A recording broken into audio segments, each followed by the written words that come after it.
Welcome to Actions and Limits. My name is Justin Atherton. I'm the Peak Performance Consultant for Confidence Unchained. With me as always is Paul Fortune. Paul is a mindset coach and the founder of A Call to Action. And together, we make Actions and Limits.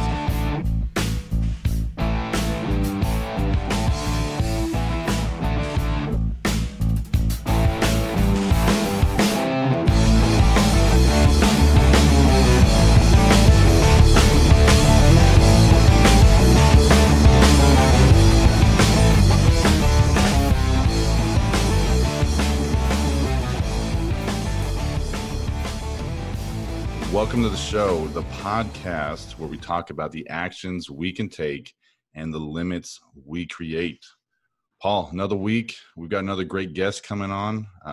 Lisa Ryan will be on the show with us. I know we were both checking out her content, and I think she's got a lot of good insight to share with different companies, business owners, and leaders. So I'm really excited to have her coming on the show here in a couple minutes. Yeah, and she has an emphasis on manufacturing, which I think is pretty cool because you hear so many people going away from manufacturing. You don't want to get in manufacturing. It's going away from robots and AI, and she's in the thick of things. And you think about, different things like what can, AI and computers eliminate. But, some of those trade jobs, I think it's going to be a long time before they're eliminated. Like, for instance, like a plumber. Mm-hmm. That would be hard to have a computerized thing come in or AI come in. Maybe a little bit. What? Yeah, electrician. Those type of jobs. Welder. Especially specific welding. So there's a lot of trades out there. And another thing I think good about manufacturing jobs is the fact that you don't have to get a 4-year degree.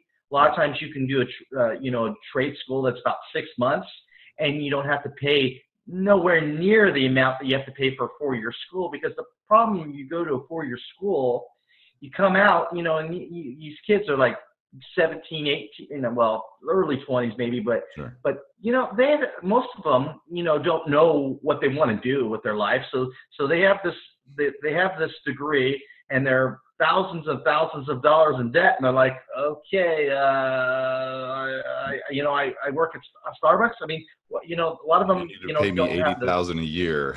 We'll start out. Yeah, I mean, it's So my thinking of the whole thing is, manufacturing jobs are great, and if you have skills in that field and you're interested in that field, go for it.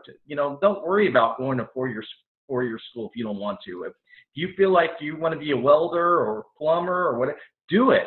You'll make great money, and if you're happy doing it, that's the most important thing. You need to wake up, because working is a grind, mm-hmm. and you have to feel somewhat enjoyed when you get up in the morning. Because if you hate what you do, because there's a lot of people that I know that have quote unquote white collar jobs that hate it. And there's some people that have quote unquote blue collar jobs that love it.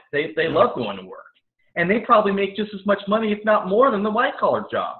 So, it's all about perception. But if you love, manufacturing and you're good at it and you want to pursue it, there's nothing wrong with it at all. And if you don't want to go to a 4-year school, that's great. If you want to just go to a trade school, that's awesome. Do it. Yeah, I think you touched on a lot of things there, because knowing the type of, or the way that you process information, like, people that are like real hands-on learners, they're not going to thrive in that environment where they're like being an accountant or, maybe even like, any type of other desk job. But if they're those hands-on learners, they're going to thrive in those environments that, require, whether it's being a mechanic, electrician, like you said, welder. I know Lisa has history in welding. But you have to understand what's right for you. And, I feel like there's people that it's not a good fit where they're at because they don't understand how they process information. If you're a hands-on learner, but you chose to be, a financial advisor, and that's probably not going to sit well with you for an extended amount of time. And then you also talk about, the college debt. Think about that. Like, you go through the trade school, which is shorter than maybe that 4-year degree or 7-year degree, whatever you're working on. You're already out in the workforce, but before your buddies are out of college, you're already making good money before they get out, and then you're not in debt. So we've talked about it before in the show. I really believe that there's going to be a resurgence in those type of jobs, this type of trade jobs. And think about this too. Like, those are the people that are still working right now. Right now, a lot of those trades are considered essential. Mm-hmm. But to be fair, a lot of the white collar jobs still working too. They're just working from home. Sure. Yeah. And so that's a factor. So they have the opportunity to do that. But think about the jobs that don't fall in that category. And it's like, well, man, like my job has been deleted for the time being, or I'm furloughed, which, a lot of people are dealing with that. And it's a tough situations all around. So maybe this is that time for people to reconsider their job choices and go, maybe I'll get into something, man. I was always interested in being a mechanic or doing something with my hands. Now maybe this is the time to do that shift. So yeah, I'll be interested to hear what Lisa has to say on that, because that's kind of her forte, dealing with those type of companies and businesses and the leadership, in those. So I'm excited to have her out on the show. So before we bring out Lisa, let's touch on our sponsor again. So our sponsor from the beginning has been Frontline Standard, and Frontline Standard is a veteran and law enforcement-owned patriotic apparel company based out of Texas. With every product purchased from Frontline Standard, they donate $1 to a nonprofit organization that supports American heroes and their families. And Frontline Standard is run by a former U.S. Marine who now works as a police officer and was looking for a way to give back to those that sacrifice so much on a daily basis. And I know, Paul, you and I wear their gear all the time. Frontline Standard is really, really comfortable and quality products. And if you want to find them, reach out to them on Facebook or Instagram under Frontline Standard Apparel. And you can also find their gear on Amazon and Etsy. And if you message them, send them a direct message and mention the Actions and Limits podcast, they will give you 35% off your entire order. So again, thank you to Frontline Standard for continuing to be our sponsor, and everybody go check them out. So Paul, let's bring out Lisa Ryan. So Lisa Ryan, she helps organizations develop employee engagement strategies that keep their top talent from becoming someone else's. Lisa is certified speaking professional and best-selling author of 10 books. She also has served on many nonprofit boards, including serving 2 terms as president of the National Speakers Association Ohio chapter. And she has been blissfully married to Scott since 1996, and they are the proud parents of 2 very spoiled cats. All right, everyone, welcome Lisa Ryan to the show. Lisa, we're really glad to have you here on the Actions and Limits podcast. So thank you for hopping on with us. Oh, thanks so much for having me. It's good to be here. Yeah, me and Paul have been checking out a lot of your content and, trying to track like how you came into, being a speaker and being a writer. I know you were a welder for several years. So how did you get to where you're at right now? Well, I always wanted to speak. I always spoke as part of what I did for a living. So when I was in the welding industry, I did programs like on oxyacetylene safety and I was also their corporate computer trainer. So I was used to doing, showing these guys why they should leave their display books at home and bring laptops with them into the field. And then when I was in healthcare, I did a lot of continuing education programs on things like, hand hygiene, which comes in really handy right now. Sure. And double gloving, latex allergies. So I always spoke as part of what I did for a living. But then on October 12th, 2010, when my medical sales position was eliminated via group conference call with 12 of us getting canned at the same time, I basically said no company will ever do that to me again, and I began my speaking business on that day. So 10 years later, I should say it really was where I wanted it to be. Right. And things have changed just a little bit in the last, month or so. Absolutely. And your specialty is in manufacturing. So where do you see that going, especially with the virus and with the new technologies of AI and all that? There's a lot, it'll be really interesting to see what comes out, because on one hand, in manufacturing, there's people that do not have to be in the plant. So your office personnel and ancillary accounting, which back in the day, the management would always be like, you have to be at work. We have to be able to see you, or else we want to know that you're working. My husband works for a manufacturing plant. He's in accounting, and they never said, you can't work from home, until he had to.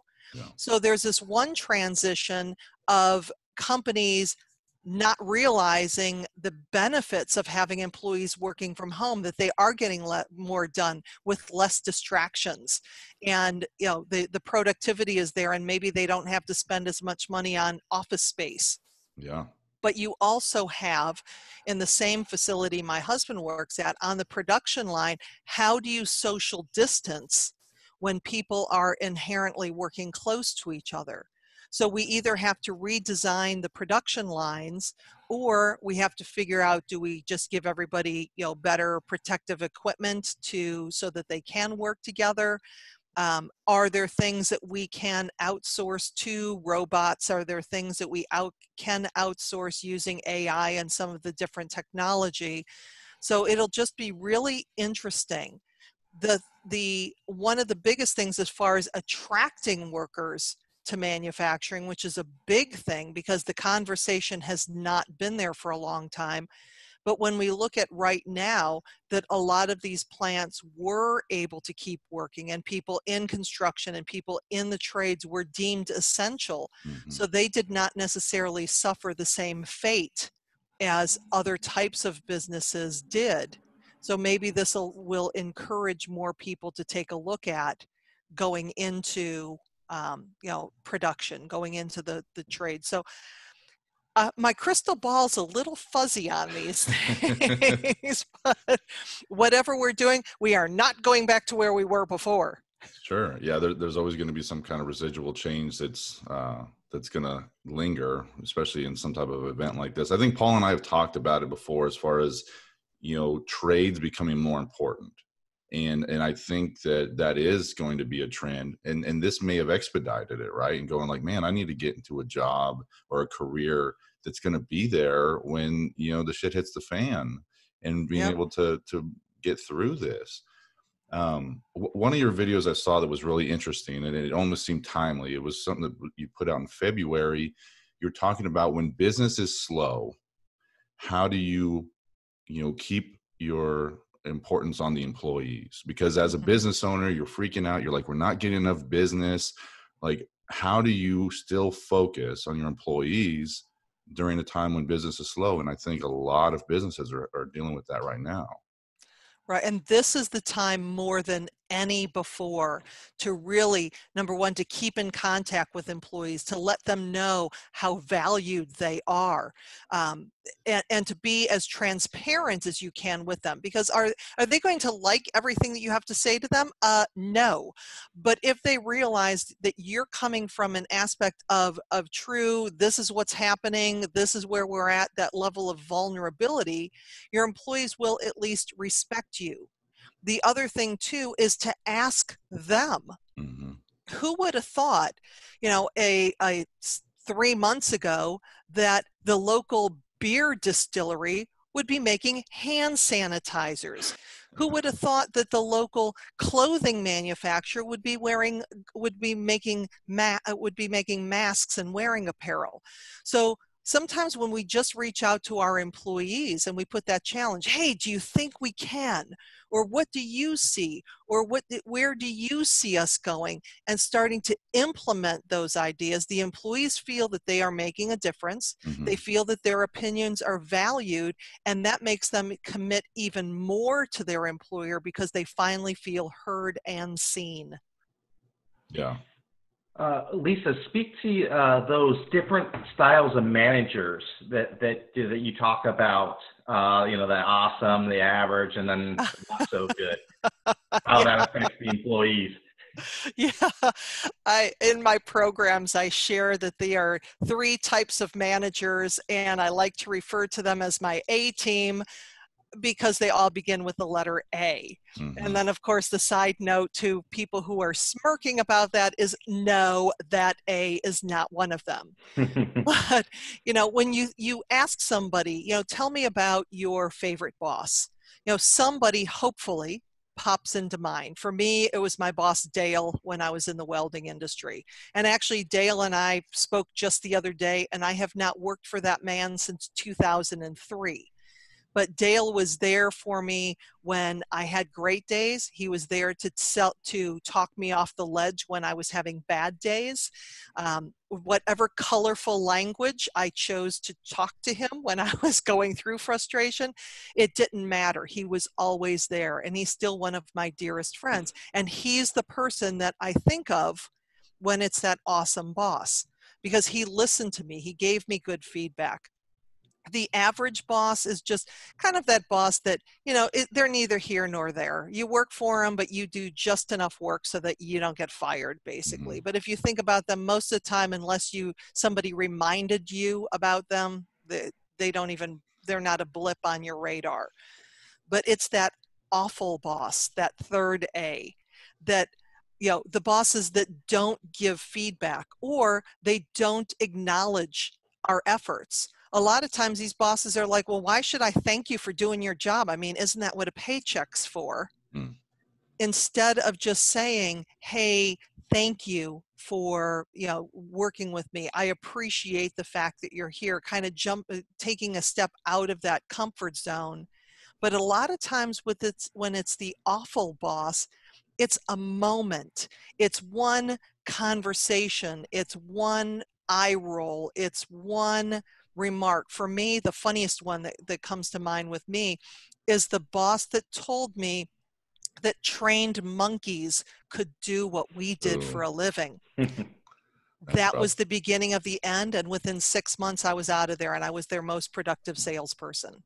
So it's just these moments. And even though this guy was a nice person, as far as the level of respect that I felt emanating from him, there was none. And there was no reason for me to continue to work there. And I know you talk a lot about the retention with your employees and being grateful for them, and the job that they're doing, and how important that is into keeping those productive and good employees. How do you see that going on, like right now? Is that an issue right now with all the pandemic going on, the retention, or are there less jobs to move out to, or is it something that you really need to be prepping for when we come out of this and new jobs are being created again? What's your take on that with the retention moving forward? It's a little bit of all of the above, but if we look back in 2008, 2009, the last time the economy took a dump, and, it was kind of like we were in that, you are just lucky to have a job economy. We are not going to thank you. We're going to treat you like the garbage that we believe you are. And it took a long time for people to get back to, it's an employee market. They don't necessarily have to stay here. Right now, you think about the fact that your employees are working from home, maybe for the first time ever. So you want to dump on them the same amount of work that they had done before, but we don't know that, oh my goodness, now they're taking care of kids and they're doing homeschooling for 3 kids in 3 different grades and talking to 3 different teachers. And then they have parents who they have to check in on, or who are in an assisted living facility that they're worried about. We have to get back to that human aspect of it not being just about the work. The work's going to get done, but how are you doing? Because what companies are doing right now is they are setting the precedent. When we are through with COVID-19, those employees are going to take a step back and say, either my boss was so awesome. He or she called me. They checked in on me. They let me know what was going on. They asked for my opinion. I feel really connected. Even if I had fewer hours, even if I had to take a pay cut, I am still loyal. Or on the other hand, it's going to be, my boss all they focused on was the work. They never asked me how I was doing. They never looked at the stress level. I am out of here. I know that there's other companies that are hiring, that I can go and find another job, and I'm gone. So the decisions that companies, that leaders are making now is going to determine whether they are keeping those valuable employees, whether they're keeping them or they're going to lose them. What are important culture things that owners need to implement to keep their employees happy and staying at the company? You know, it really comes down to 2 words, thank you. Thank you, of just really, and being specific, because a lot of times in my programs, I'll tell people, this is not about, oh, that Lisa Ryan woman told me I need to thank 5 people today. All right, thank you, thank you, thank you. Because if it's not sincere, employees know that. And it's not comparing Jane to Joe. It's comparing Jane to Jane's best efforts. So I'm seeing some progress. And you're being specific because you know what? You may not like Jane. Okay, there's something about her personality-wise you just don't like her. But maybe of just saying, you know, Jane, I really appreciated the fact that you stayed after, gave us that extra 45 minutes so we could get that order shipped out. Thank you. That meant a lot. All you're doing is you're repeating the facts, but you're showing Jane, hey, I'm paying attention to you. I'm not just harping on you when things are going bad or things are going wrong, but I'm actually noticing when things are going well, and I'm acknowledging the part that you are playing in that. And so for some leaders, it's stepping out of their comfort zone, because unfortunately, we raise our employees the way that we were raised. So if our boss never thanked us, there's a good chance that we see no reason to thank our employees. And we have to break that mold and step out of that comfort zone to just try it, to start finding things that people are doing well and recognizing that effort. The first thing that comes up for me is, I think we've all experienced it when your boss goes, hey, I need to see you in my office. And that initial reaction you get is like, oh crap, what did I do? Like, and you're racking your brain, like, did I mess up? Did I do something wrong? Like, because you automatically expect it to be negative.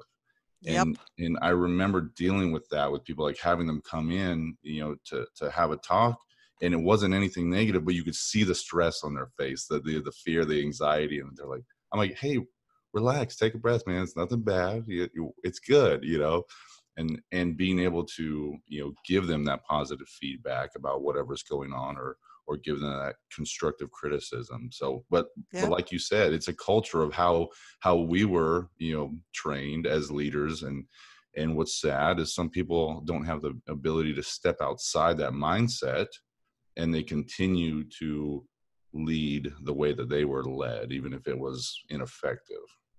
Absolutely. So. And it doesn't take a whole lot to do. I had because one of the things that I really recommend is having those one-on-one meetings like you were doing. And at one of the conferences I was speaking at, they had a CEO there, and he had 7 plants, and his goal was to go and sit down with all of the employees with a one-on-one chat. And so I asked him, I said, well, how did that go the first time around? And he's like, oh, I didn't get a whole lot of information, because they don't trust him, and they're trying to figure out, what does Manny want to hear? And, and then give him that. But then Manny started taking action, and he started giving credit. And so the next time that he did that, he got a little bit more information. And over the course of about 2 years, now when Manny's coming to the plant for a visit, people are looking forward to it. They know that it's a real conversation. Manny's going to be real with them. This is what you did well. This is maybe what you can do better next time. But it's real conversations that he listens, he connects with them, and he knows them as human beings. And that's what we want to do. We just want to have that basic human connection with people. And it takes time to build that trust, so that it's not a oh crap moment. Yeah, you're building. Well, how do you handle that CEO or that boss that might be in that awful category, and they think they're in the awesome category, but you need with your job as a coach, you need to tell them, hey, you're in the awful category, and we need you to get to the awesome category. Well, There's a couple ways to do that. Number one, if you're the owner of the company and this awful manager is one of your direct reports, either you make the decision of, you know, we're going to work with you, I'm going to hire an executive coach for you, or, you know, give you some additional training, or you might have to make the decision that, you know what, that person's done, because you can't afford to keep on a manager. You have 5 managers working for you, and, you know, you have 3 of them are just amazing, you know, and they have people who work for them who know that they're an amazing boss, but unfortunately they're talking to people in the other 2 departments that have that the boss is just kind of average, and then the other one is awful. And it's like, how come I'm working for him when I want to be working for her? And when you think about it, if somebody, and whether it be an employee or a toxic, horrible manager, but that person starts causing people to leave because of their negative, horrible, toxic attitude, who leaves? Best employees or worst employees? And a lot of people say, Lisa, manager's been with me forever. I mean, the person, they're good at what they do. They're a good craftsperson, whatever it is. You know what? You can afford to be without them, because what happens is when that person finally either quits or gets fired, the rest of the company goes, and they just figure it out. And you give yourself the opportunity to create that opening for more positivity and respect to come into the workplace. Yeah, I think it becomes difficult too, because if you're talking about that scenario where they're, you know, middle managers, and maybe there's several different managers at that level that are all, you know, in different categories, awesome, average, and awful, it creates like this disparity. Like, well, that group over there, they're managing this way. That's different than, you know, the standards that I have to abide by, and it's different than him over there. And then it creates this distancing between the different groups within the company, and that creates its own problems in itself. And then from what I've seen, it creates an idea of what I like to call shotgun leadership, to where it's like, I'm going to send this mass email that, you know, maybe applies to 5% of the company. Hey, you guys need to do this because you aren't, you know, doing this. And it's like, well, we don't know what you want, because this group's doing this and this group's doing this. So wait, does this even apply to me? I'm reading this email. I don't know. Right. So, I know, I joke about it all the time when somebody comes up to me after a program. It's like, oh, my boss, we really need you at my company. I know that there is a very, very teeny tiny chance that I would ever get hired by that company, because it's the companies that are already doing things well and want to do things better. The companies where the ownership is toxic or the leadership is toxic, and you go on glassdoor.com and you look at the horrible reviews. Number one, I go online, I'm a potential employee, and I look at those negative reviews and I'm like, ugh, so you don't even know that I was on the market considering your company to begin with.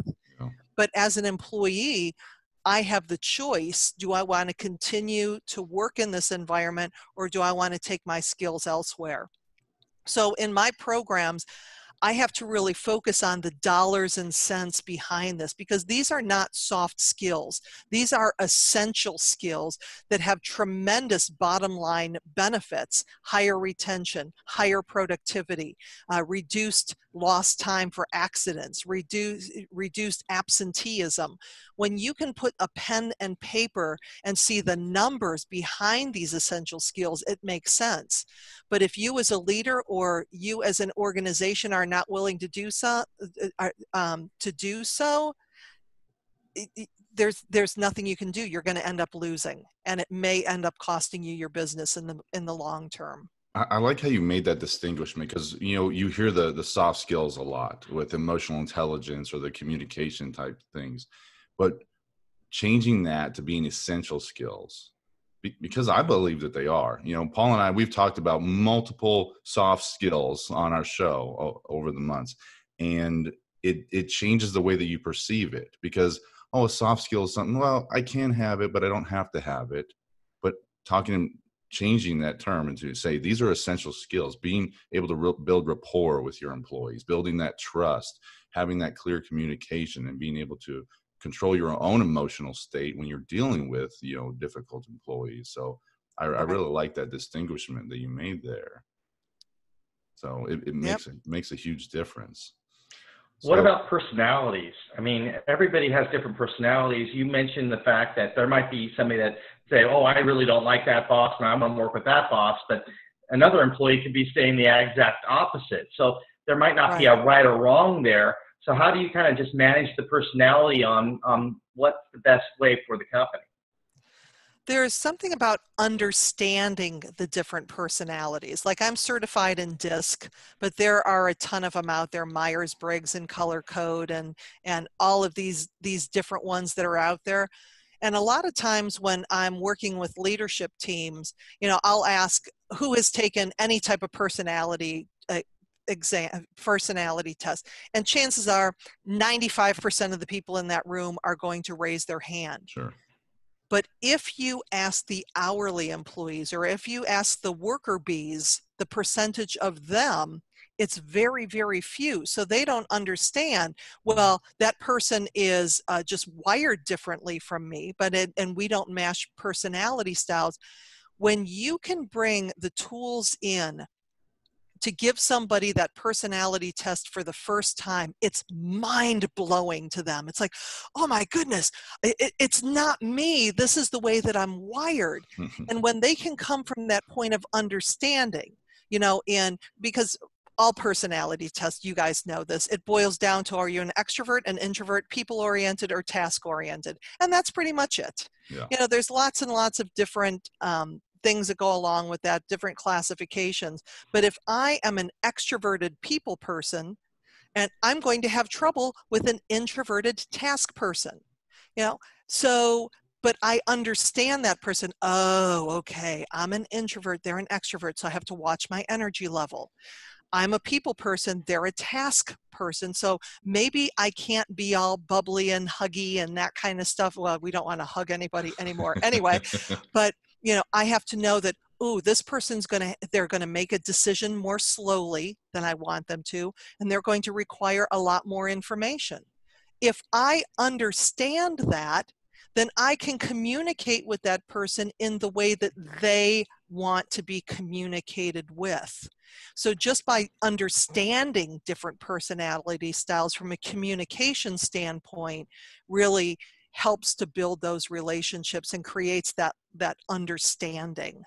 What would be like the number one that you give to the companies that you work with, as far as like whatever tool to be able to, get that message across? Is it Myers-Briggs, or is there something else that you prefer? Well, like I said, I'm certified in DISC, but I like when I'm doing a program, I do what I call down and dirty DISC, and that I will have them write 4 quadrants, basically make a plus sign on a piece of paper, and I will ask them the questions that, first of all, if you're an extrovert, these are the classifications of that.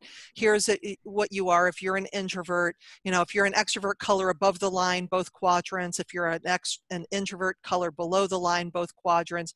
Then I describe how you would tell somebody that's more people-oriented versus more task-oriented. And at the end of this, without really answering a single 250-word thing, there's going to be an overlap. And that overlap is then I can bring out the crystal ball and let them know about them. So when I've done this with work groups that, again, they're not necessarily paying for the whole 40-page report that they'll get when DISC spits that out. And DISC, for people that aren't familiar with it, the D is dominance, that is extroverted task person. The I is influencers, so that is an extroverted people person. The S is steadiness, which is an introverted people person. And then the C is conscientiousness, which is an introverted task person. So anyway, that's my favorite. Just from a communication standpoint, I think it's the most effective. It seems a little bit more concise than the 16 different personality types that, it's like, well, this is a little bit like this one. And now there's like variations that I think they've added, like with the aggressiveness level. Right. So I like that. I wasn't familiar with DISC, but it seems a little bit more concise as a tool. Right. And like you said, there is some overlap because you could fall into a couple different categories. I Yeah. assume, depending on the context as well. Yeah, and Are you getting good? Oh, sorry. we all have different shades of that. I mean, we all function in all four of those, but what happens is we have one dominant that we are geared towards. We have a dominant, and then chances are good that we have a secondary that we're like, ooh, that's me too. Sure, that makes sense. So, Do you get good feedback with that? With when you have these people take this test, they're like, oh, and you give them the information. And most of the time, oh, eureka! I am X, Y, or Z. Or have you had times where they're like, this is way off. I am nothing like what you just said on this test. well, when I'm doing down and dirty disc, sometimes it's not totally way off, but if somebody is more geared to being in the middle of that, it's not going to be as representative as somebody who's off the charts. But I was doing it, and this was actually an official disc where they went through and they answered all the questions and got the report back.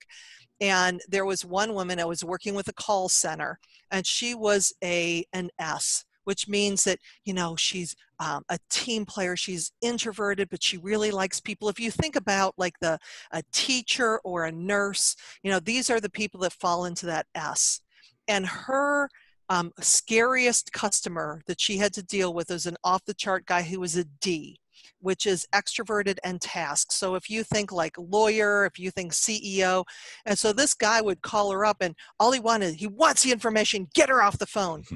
And she's like, you know, I tried so hard to build a relationship with him, but all he wants is the information and get him off the phone. I'm like, well, do that, because he doesn't want to build a relationship with you. He's focused on the task. So they had me come back about 6 months later. Same woman was there. I'm like, so how did it go? She goes, it's amazing. He's so nice to me. I give him the information. I get him off the phone. So, and for her, the whole awakening was, wow, it's not that I'm a bad person. It's not that I'm incompetent. This is the way that I'm wired. And I have a natural tendency to be a caregiver, to be a team player, to be that nurturing person. And when you're dealing with somebody who's directly opposite you, you know, the mantra is, it's not about me. It's not about me, because they're not even, that person in that D category, they're not even seeing you. All they're seeing is a means to get a task accomplished. Now, what I say to that D person is that you have to remember that there is a person on the other side of that equation. And if they feel that you like them and you care about them, whether or not you do, but you spend that extra time to make eye contact, to say, how you doing? You're much more likely to get the job done that meets your focus. I like that. That sounds like a pretty effective tool. And Lisa, it sounds like you're doing amazing stuff with the companies you work with. And so with the idea of Actions and Limits podcast, we like to ask our guests, you know, what is one action that you would have, you know, our listeners take, or maybe it's towards these businesses and business owners? What's one action that you would have us take to immediately improve what we're doing in the workspace? Make a list of the employees that directly report to you and think about one thing that they do extremely well, and either tell them in person, pick up the phone, send them a text, do something to say, I appreciate you because this is where you excel. This is why I appreciate you. And thank you for what you're doing to help me and to help our company, because you know what, we're going to get through this, and I want to continue to have you be an essential part of our team. So the action is to just do it. One thing that each person does well, and reach out to them. I like that. And that's being really specific about it again, right? Because if it's just that thank you in general, it's not going to land as well as if you're being specific. So I think that was very powerful. And the opposite side of that, with the limits, what is one limit that you see these leaders or managers self-impose that they can remove? Right now, as we continue to go through COVID-19 and everything that we're going on, the limit is to remove the expectation that the productivity that you are used to getting is going to continue to be the same as it was when you were all working together, because we have a lot more priorities right now. Most schools in this country are closed through the end of the year. They don't know if schools are going to be in the fall or not. So we see our employees as people, and we reach out to them to let them know that, hey, we're here for you. We realize that this is different. Hopefully by the fall we'll get it figured out.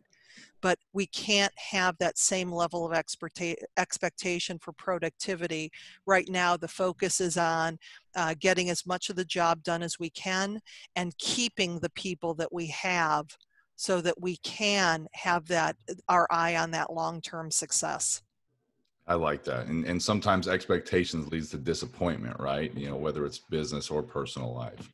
So I think that's very important to, remove that expectation from what we're doing. But so Lisa, are you working on any projects right now? What is the best way for our audience to look you up, check out your videos, get a hold of you, or the companies that heard this and like, I want to work with her. I need Lisa to come help my company. Absolutely. Well, my website is lisaryanspeaks.com. I'm also very active on social media, on LinkedIn, on Facebook, on YouTube. My videos are at YouTube with my strategy. Unfortunately, somebody else has the strategy, which is how he pronounces it. I don't. But yeah, feel free. All you have to do a Google search on Lisa Ryan and strategy will bring up lots of resources. The things that I'm working on right now is an online course called Return on Retention. And the goal of it is to show manufacturing and skilled trade organizations the value and how those essential skills keep people and the payoffs that you get from having long-term employees working for you. Awesome. And Lisa, we'll make sure to put all your information down the show notes so everyone can get a hold of you. And it sounds like you're really pushing through this COVID-19, still helping businesses out. So that's great. It sounds like you're doing amazing work for these different companies. So again, thank you so much for coming on the show and sharing your insight with us. Absolutely. You're very welcome. Thanks for having me. Great. Thank you.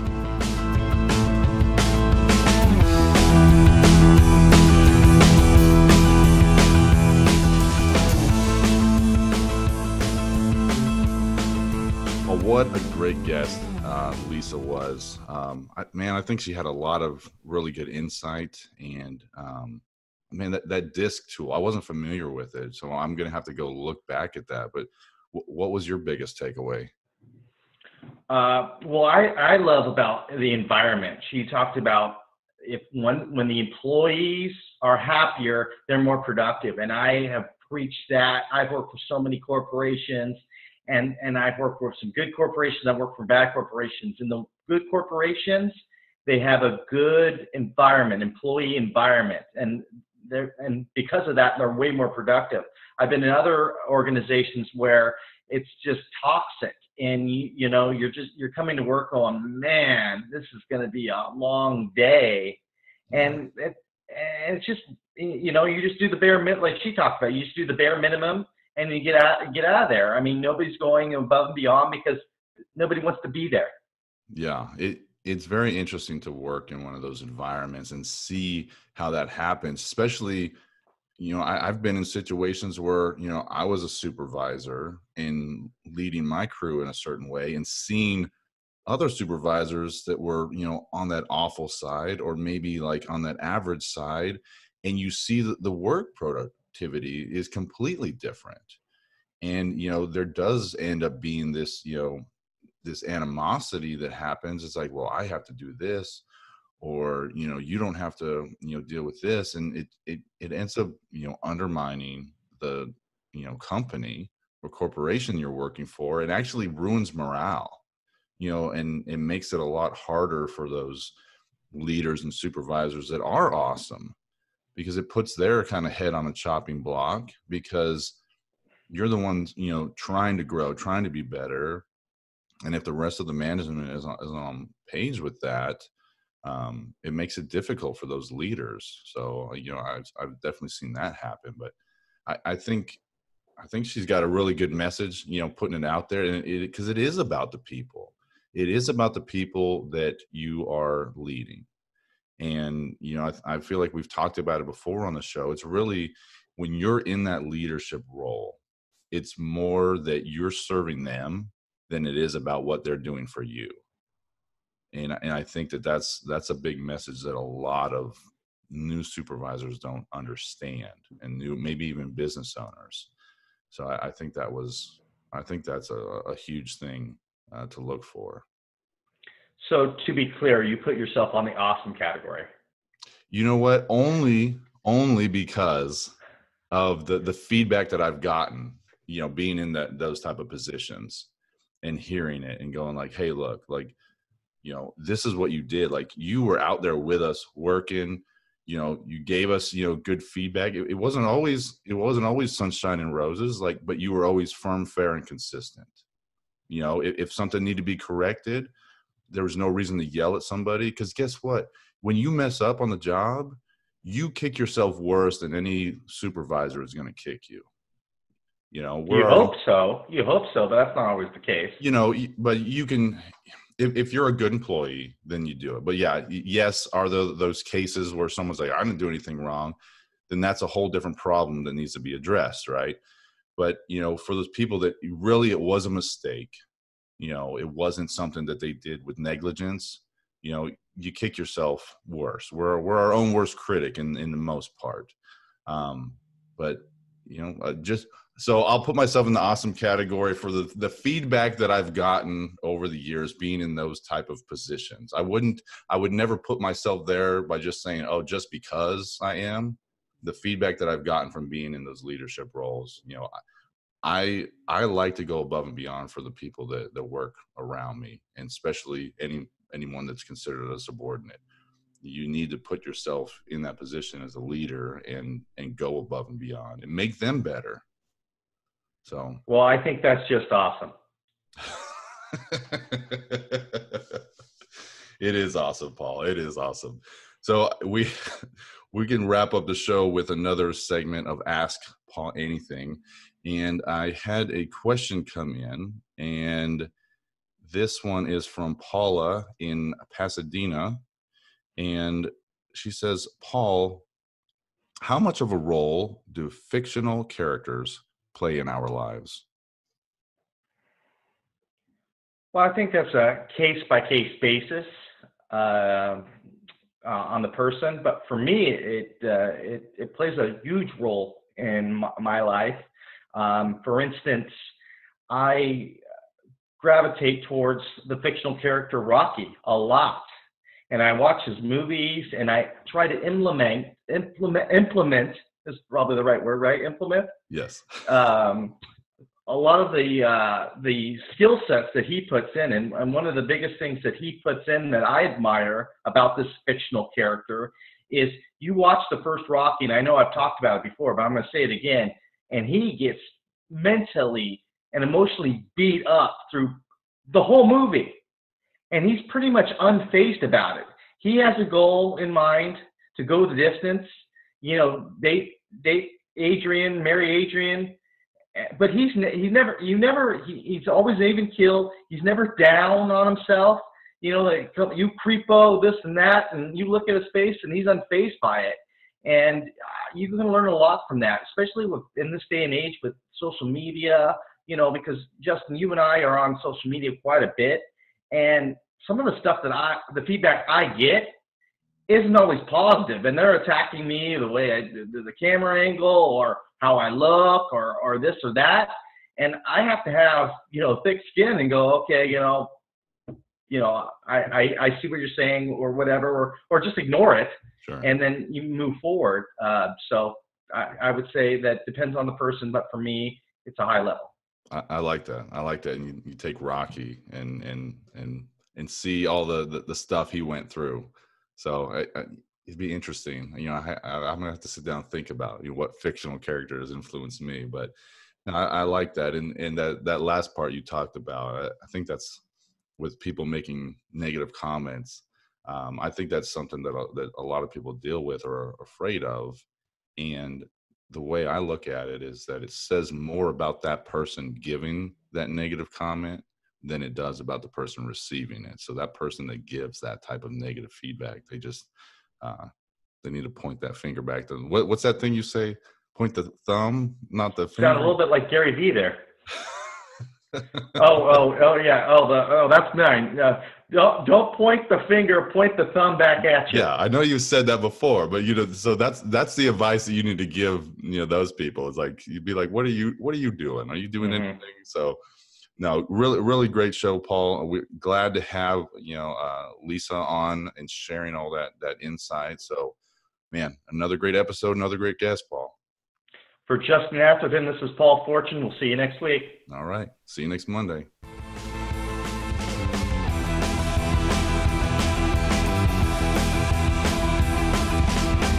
Thank you for listening to the show. Don't miss an episode. Click and subscribe to our YouTube channel. Follow us on your favorite podcast platform and find us on Instagram and Facebook under Actions and Limits to stay updated on all our upcoming content. Continue to email the show at actionsandlimits@gmail.com for our segment Ask Paul Anything. Thank you for listening. We'll see you next week.